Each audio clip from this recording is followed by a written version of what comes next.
চোখ ভরা স্বপ্ন আর অগণিত প্রত্যাশা নিয়ে ২০২৫ সালের ১২ অগাস্ট উচ্চশিক্ষার উদ্দেশ্যে যুক্তরাষ্ট্রে পাড়ি জমিয়েছিল বৃষ্টি। পরিবারের আশা, নিজের স্বপ্ন আর অদম্য পরিশ্রমকে সঙ্গী করে শুরু হয়েছিল তার নতুন এক যাত্রা। প্রতিটি দিন ছিল সংগ্রামের, শেখার, নিজেকে গড়ে তোলার।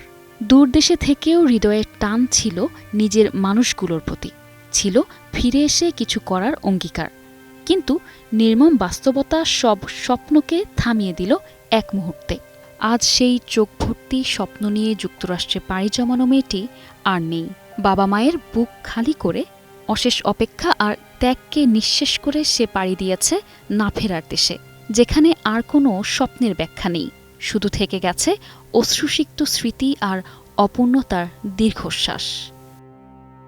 মাদারীপুর জেলার সদর উপজেলার খোয়াজপুর ইউনিয়নের চর গোবিন্দপুর গ্রামের মেয়ে নাহিদা সুলতানা বৃষ্টি।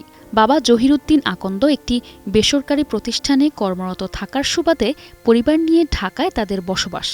নাহিদা সুলতানা বৃষ্টি নোয়াখালী বিজ্ঞান ও প্রযুক্তি বিশ্ববিদ্যালয় থেকে পড়াশোনা শেষ করে উচ্চশিক্ষার জন্য ৭ মাস পূর্বে যুক্তরাষ্ট্রের ফ্লোরিডা যান। গত ১৬ এপ্রিল মুঠোফোনে ঢাকায় পরিবারের সাথে শেষ কথা বলেন বৃষ্টি।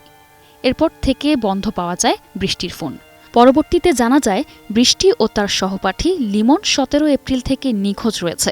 পরিবারের পক্ষ থেকে বিভিন্নভাবে বৃষ্টির খোঁজ করে কোনো তথ্য পাননি। ২৪ এপ্রিল আমেরিকার পুলিশ নিখোঁজ লিমনের ক্ষতবিক্ষত লাশ উদ্ধার করার কথা ও হত্যার সাথে জড়িত থাকার সন্দেহে একজনকে গ্রেফতারের কথা সংবাদ সম্মেলন করে জানান। এরপর ২৫ এপ্রিল জানা যায় বৃষ্টির মৃত্যুর খবর। তার মৃত্যুর খবরে গ্রামের বাড়িতে চলছে শোকের মাতম।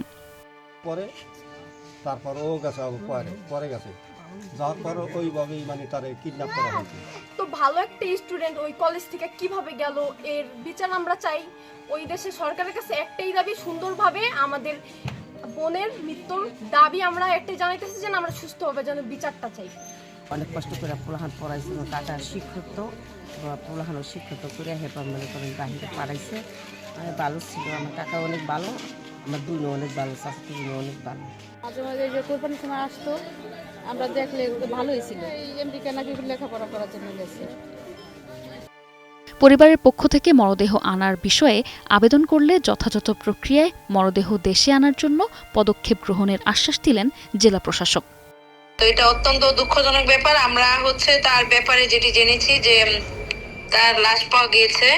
তো এই লাশটি বাংলাদেশে আমাদের এই মাদারীপুরে আনার জন্য তার পরিবারের সাথে আমরা যোগাযোগ করছি, যে একটা প্রসিডিউর ব্যাপার আছে, তার একটা আমাদের কাছে একটা আবেদন করতে হবে। আমরা এটা প্রবাসী কল্যাণ মন্ত্রণালয়কে এই বিষয়ে ব্যবস্থা গ্রহণ করার জন্য অনুরোধ করব, যাতে তার লাশটা আমাদের মাদারীপুরে আনার ব্যবস্থা করে।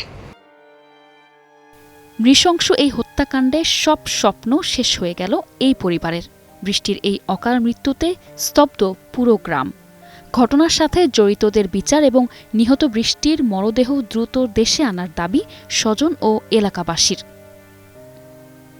নিশা আলম, ডেস্ক রিপোর্ট, ২১ টেলিভিশন।